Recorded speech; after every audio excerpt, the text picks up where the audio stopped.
Don Rumsfeld, you were Secretary of Defense on 9/11. You were sitting at your desk in the Pentagon, and then it happened. How did you find out about it? Well, the first thing that happened was I was meeting with some congressmen explaining why we needed to increase the defense budget and that the world was still a dangerous place and we couldn't simply relax. And the senior military assistant came in and said a plane just hit the World Trade Center. And so it was obviously an accident. And then shortly thereafter, they left and he came in and said a second plane is hit. So it clearly was not an accident. And I was with my CIA briefer in my office and the building shook at the Pentagon. And we had been hit and I didn't know if it was a bomb or an airplane or what. So I went out of my office and ran down the hall until the smoke was so bad that you couldn't get any farther and went downstairs and outside. And there on the apron outside the Pentagon where there were just thousands of pieces of metal, small pieces, not big chunks of an airplane. I ran into a lieutenant colonel in the Air Force and he told me that he'd seen the plane hit the Pentagon. So that registered on me, and by then some first responders were coming. And I went back up in my office and started talking to people about what next.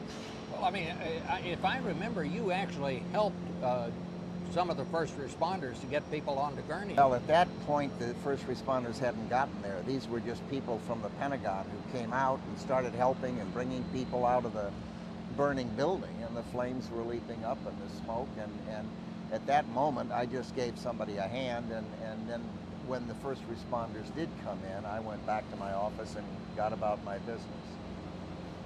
I thought one of the more interesting things is you did not close down the Pentagon that day. Why was that?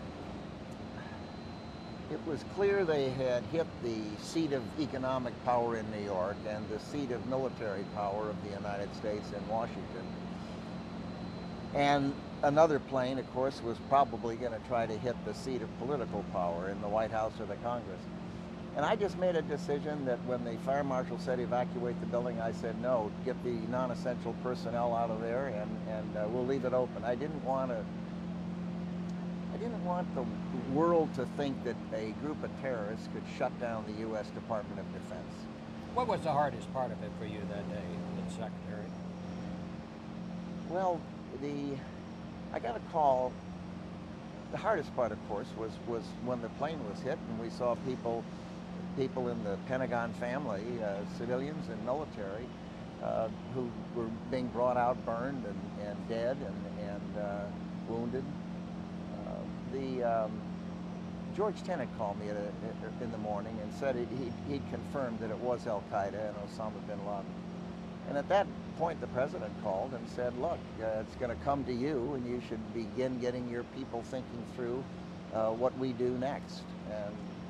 And the hardest part was there was no roadmap, there was no guidebook, there was no war plan on the shelf that the Pentagon had thought through, this is what you do. And of course, the Department of Defense was organized and trained and equipped to deal with external threats. And this was a threat from inside the United States, masterminded outside to be sure, but it was more the state and local government's responsibility and the FBI's.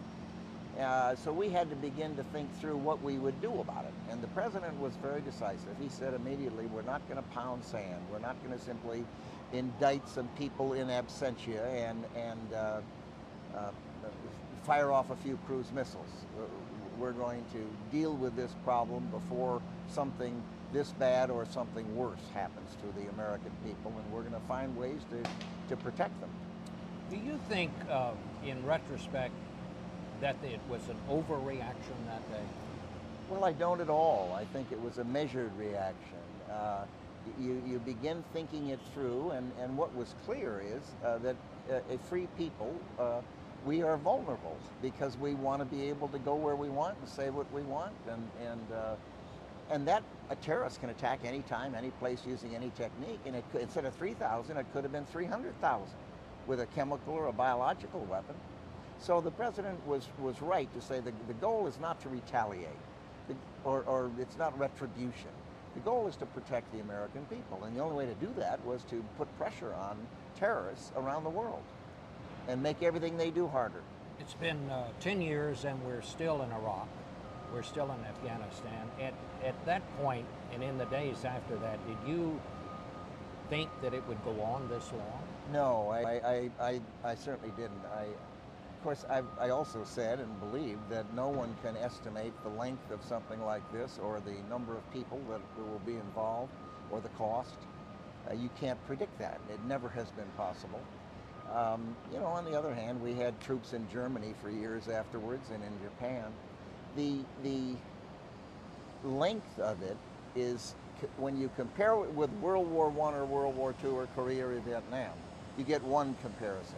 If you compare it with the Cold War, and it's much more like the Cold War, which lasted decades, where you simply have to be strong and provide a deterrent and make everything that the terrorists want to do more difficult for them. Do you think we've defeated them? No, I think that it's a competition of ideas. It took decades to defeat communism and to persuade people that that system didn't work, and our system does and provides opportunities, free systems. But there are still radical Islamists out there that are training young people in radical madrasas to strap on suicide belts and go out and kill innocent men, women, and children. I never would have imagined that the United States could have gone a decade without a successful major attack here. But there have been a lot of attempts, and they've been thwarted, and there have been successful attacks in other countries. Do you think we're safer today than we were then? Oh, unquestionably. No question. The structures that have been put in place and the coalition that was formed of 90 countries to share intelligence and share information on bank accounts and to cooperate to prevent the proliferation of weapons, lethal weapons, I think all of that has contributed to our safety and the safety of other countries. Can I ask you a couple of questions about Dick Cheney's book? Colin Powell came on Face the Nation and said it was just filled with cheap shots. And I wondered, what do you think of it? Well, I've read half of it, and I've not read the last half yet. I'm about halfway through. I know Dick Cheney well, and he's not the kind of person who does cheap shots. And I think that the narrative that was out there, that basically was written by people who weren't there, weren't on the inside, is different from the one that Vice President Cheney saw. You were just saying you're into the part about... And I haven't read it yet, but so, I'm looking forward to doing it, and I've got a lot of respect for Dick Cheney, and I'm sure what he wrote is exactly what he saw. There was a lot of talk when the security team was put together. It was a dream team, you, Dick Cheney, Colin Powell, but from the tone of this book, it was a lot of just infighting from the beginning. Do you think that slowed down the war on terror? No, I don't. I don't think it was any different than any other administration. If you think of the difficulties between Brzezinski and Vance and Schultz and Weinberger and Kissinger and Rogers, I mean, there's a natural difference in perspective that comes from running these large institutions. And I've been involved in the National Security Councils of several presidents, and I didn't notice any difference in terms of that issue. I think when people sit down and write about it, someone who wasn't there and isn't familiar, but our relationships were always professional, and I think that would not be the case. What are the things, I mean, I'm sure there are some things you would have done differently. I mean, I can't imagine any enterprise that people don't think, well, we should have done this when we didn't do that. What are the things that, if you could do it over to make it absolutely perfect, what would you have done differently? The thing where we, I think, fell way short was in understanding that this is not something that's going to be solved with bullets. It's something that'll take all elements of our country competing with the ideas of the radical Islamists. And we have no idea, even to this day, the numbers of suicide bombers being recruited and trained. We don't know, we don't have excellent information on their finances. And until we are able to engage the world and our country, not with military side, in competing against the ideas of the radical Islamists and the terrorists and the people who fund the terrorists and the people who are hospitable to the terrorists, Until we're able to compete with that, as we did in the Cold War, and against communism and in favor of free political systems and free economic systems, we won't know how long it'll last or what the outcome will be. Do you think that the financial condition of the United States right now is changing our role on the world stage as far as being the power that can go in and do things like going to Iraq, going to Afghanistan? Can we afford that anymore? Bob, when I went to Washington in the Eisenhower administration and left the Navy, and during my congressional period with Lyndon Johnson and John F. Kennedy, we were spending 10% of our GDP on defense. Today we're spending 4% plus or minus, depending on how you calculate it. We clearly can afford to defend the American people. We clearly can afford to make the investments. The deficit and the debt is crushing, but it was not caused by the Defense Department.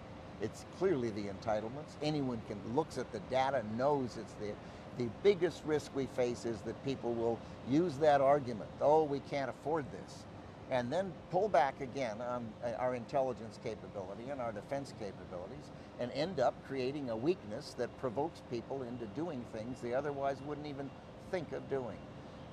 We need to go after the debt, we need to go after the entitlements, the things that are causing that debt, and we would make a terrible mistake if we thought we could balance the trillions of dollars of debt that have been incurred by this administration, if we could balance the budget off the Defense Department, because we can't. We're already spending a relatively small portion of our GDP on defense.